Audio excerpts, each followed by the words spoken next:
Invece, in base alla torre Orseina, signor Presidente, io non è che ho fatto mai politica, non sono un politicante, non avevo ambizione di pigliare il posto di Pio La Torre, manco di Mattarella. Queste sono cose politiche, qua dovete vedere più in alto, dovete cercare altrove, non dovete cercare in me, in Salvatore Sina, un povero agricoltore, e poi si è dato da fare per campare la famiglia a lavorare. Signor Presidente, di Sina si è voluto fare un parafulmine italiano, di Sina si è voluto fare per dire scarichiamo tutto lì, ma Sina non è quello che dicono loro. A Sina gli devono portare prove dove ci siamo seduti, signor Presidente. Dopo lo scontro a fuoco in paese fra Navariani e Ligiani e le conseguenti vendette trasversali, il giornale L'Ora di Palermo dedica un'inchiesta alla nuova mafia di Corleone, mettendo in prima pagina il suo capo, Luciano Liggio, con il titolo Pericoloso. Un uomo ricco, temuto e temibile, uomo capace di cavalcare con la doppietta mozza, un misto di vecchio mafioso e di moderno gangster. È il ritratto del capomafia di Corleone. Nelle pagine interne molto spazio viene riservato ai suoi luogotenenti, i contadini Salvatore Riina e Bernardo Provenzano. L'inchiesta viene stampata il giovedì pomeriggio. La notte fra il sabato e la domenica, un chilo di tritolo distrugge le rotative dell'Ora.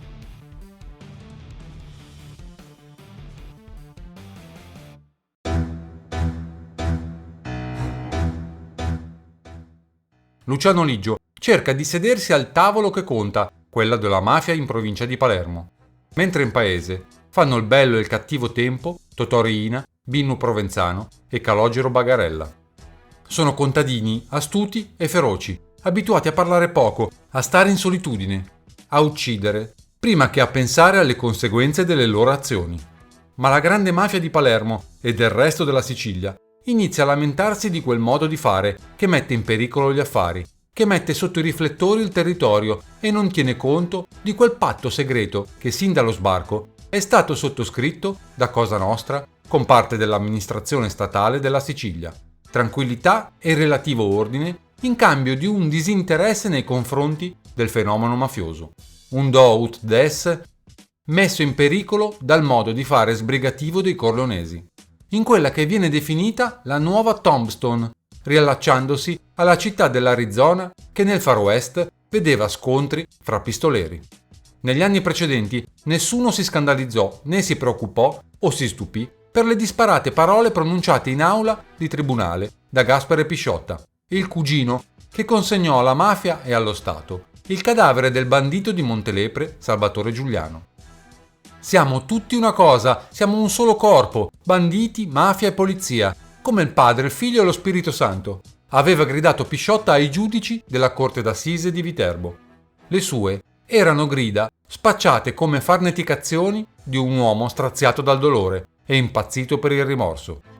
Poi il traditore Gaspare Pisciotta era morto avvelenato. Una mattina gli avevano servito un caffè con la stricnina in una cella del Luciardone, ucciso dalla mafia, forse da Paolino Bontate. Il tutto per coprire quei collegamenti fra mafia, politica e strage di Portella della Ginestra che avrebbero portato a personaggi illustri. Il giorno dopo quell'omicidio un altro siciliano, Mario Scelba, diventa presidente del Consiglio. Alcuni dicono sottovoce che il latitante Liggio sia diventato la primula rossa perché in realtà nessuno lo cerca, in virtù di quel favore che avrebbe fatto ad una parte dello Stato, partecipando, dicono sempre le voci, all'omicidio di Salvatore Giuliano.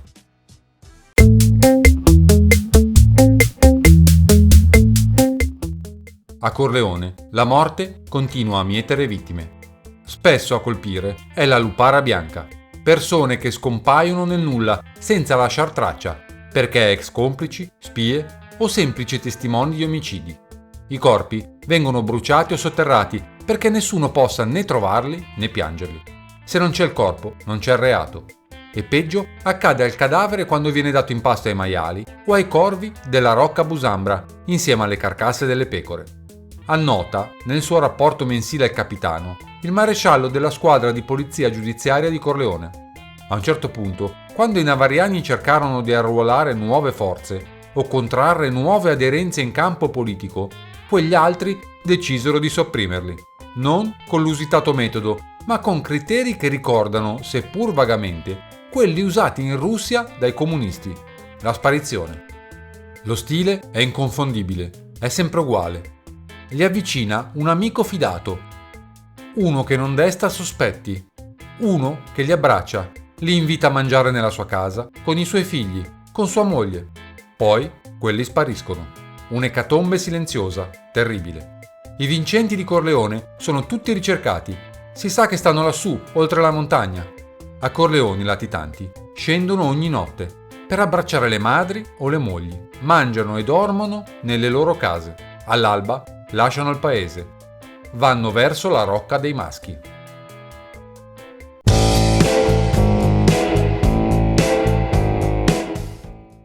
La guerra a Corleone è durata 5 anni. Gli amici del dottor Navarra non esistono più, sono tutti sottoterra. Ligio vuole la sua parte a Palermo e se è vero che i corleonesi si avvicinano alla città, è vero anche il contrario. L'espansione di Palermo si avvicina sempre più ai territori dei corleonesi, con le possibilità di affari negli appalti, nel gioco d'azzardo e nel traffico di stupefacenti. E anche per i feroci contadini corleonesi è arrivata l'ora di abbandonare le campagne e guardare alla città e al futuro. Uomini come Totò Riina o Binnu Provenzano non possono restare a Corleone. Sono tutti latitanti: Riina, Ligio, Provenzano, Bagarella. Ligio cerca di crearsi il suo spazio in città, fra i fratelli La Barbera, Pietro Torretta, i Greco di Ciaculli e i loro cugini omonimi di Croceverde. I corleonesi scendono dalle colline ed entrano timidamente in città, con i loro vestiti di panno nero o di velluto a coste larghe, le scarpe sporche di fango, la coppola in testa. Hanno facce cotte dal sole e mani callose. Sono umili, rispettosi, qualche volta anche servili. I viceré li guardano e li sfottono. Quelli che vengono dalla campagna sono i viddani. Sono silenziosi, ubbidienti, conoscono le regole, hanno voglia di fare ma non di strafare. Primo ad accoglierli alla sua corte è Salvatore La Barbera, rappresentante della famiglia di Palermo Centro. Salvatore e suo fratello Angelo sono mafiosi di grande fiuto. Hanno scoperto l'edilizia, sono diventati imprenditori e in ogni borgata hanno aperto un cantiere. Si dice abbiano rapporti privilegiati con l'amministrazione comunale. Si dice, a bassa voce, che il sindaco sia un loro amico. Di più, un loro socio. Il primo cittadino di Palermo è allora un uomo che insieme a un ex barbiere di Corleone si è impadronito della democrazia cristiana di Palermo. Sono Salvo Lima e Vito Ciancimino.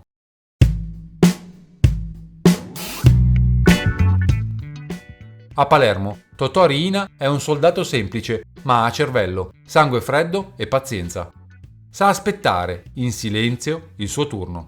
A differenza dei suoi compari, Binnu e Calogero Bagarella, rimasti dei pistoleri puri, Salvatore Riina affina l'arte della socialità mafiosa.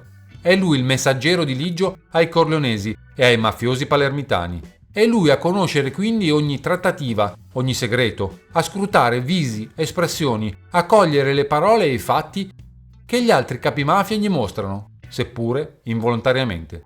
Il Ligio latitante, pur pagando lo scotto di una salute inferma, si sposta quasi di continuo. Va anche a Roma e a Milano, dove si toglie sfizi e vive, pur da latitante, nel lusso. A Corleone e a Palermo le sue veci le fa Salvatore Riina. 30 giugno. Nel giro di poche ore avvengono 2 spaventosi attentati con autobomba. Il primo durante la notte, a Villabate, in cui un Alfa Romeo Giulietta, imbottita di esplosivo e abbandonata davanti all'autorimessa del boss mafioso Giovanni Di Peri, fedele alleato di Cicchiteddu, esplode e uccide il custode Pietro Cannizzaro e il fornaio Giuseppe Tesauro. Alle ore 16 dello stesso giorno, un'altra Giulietta, imbottita di esplosivo, abbandonata in una terrazza in contrada Ciaculli, esplode ed uccide 7 uomini delle forze dell'ordine, che erano arrivati sul posto per disinnescare la bomba. La polizia, basandosi soprattutto su fonti confidenziali, attribuisce le 2 autobombe a Pietro Torretta, Michele Cavataio, Tommaso Buscetta, Gerlando Alberti e a altri mafiosi del loro gruppo. Buscetta e Calderone ritengono invece Cavataio come unico responsabile dei 2 attentati.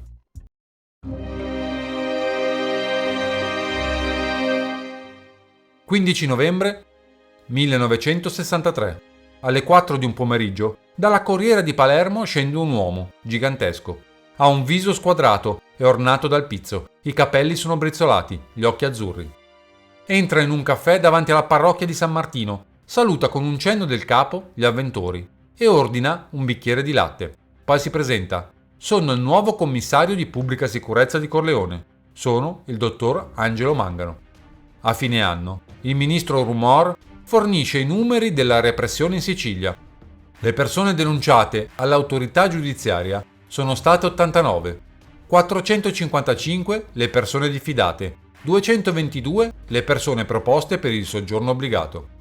I sospetti mafiosi arrestati nelle 4 province della Sicilia occidentale sono 855. Uno di loro è un corleonese di piccola statura. Sta con Luciano Ligio, ma sembra venuto da un altro mondo. 15 dicembre 1963. Una Fiat 1100 color grigio topo scende verso Corleone, a passo d'uomo e a luci spente.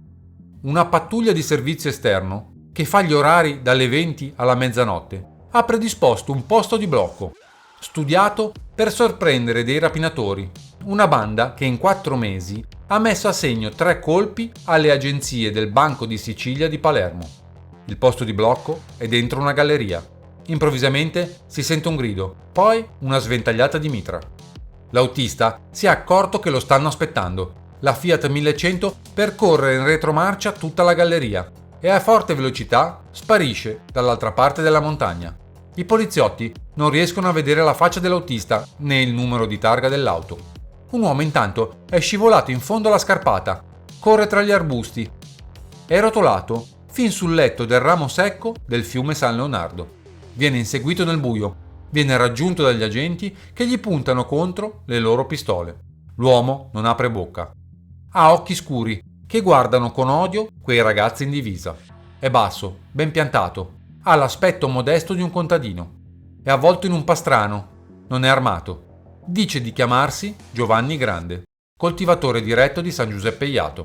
In tasca ha una carta d'identità. Sembra autentica.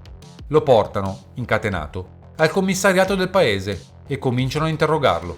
Alle 2 del mattino il commissario capo Angelo Mangano gli offre un bicchiere di latte, ma lui rifiuta. Alle 3 Mangano torna alla carica. Come ti chiami? Cosa fai? La risposta non cambia. Sono Giovanni Grande, faccio contadino in un podere di San Giuseppe Jato. Nella stanza degli interrogatori del commissariato, seduto in un angolo, c'è il brigadiere Biagio Mellita. È il comandante del piccolo nucleo di polizia giudiziaria del commissariato di Corleone. Il brigadiere Mellita è stato zitto fino allora, ma alle 4 del mattino si avvicina al contadino, che è incatenato, immobile su una sedia. Lo guarda e gli dice: «Io lo so chi sei». L'uomo alza la testa e si limita a sostenere lo sguardo del poliziotto. «Tu sei Totò Riina».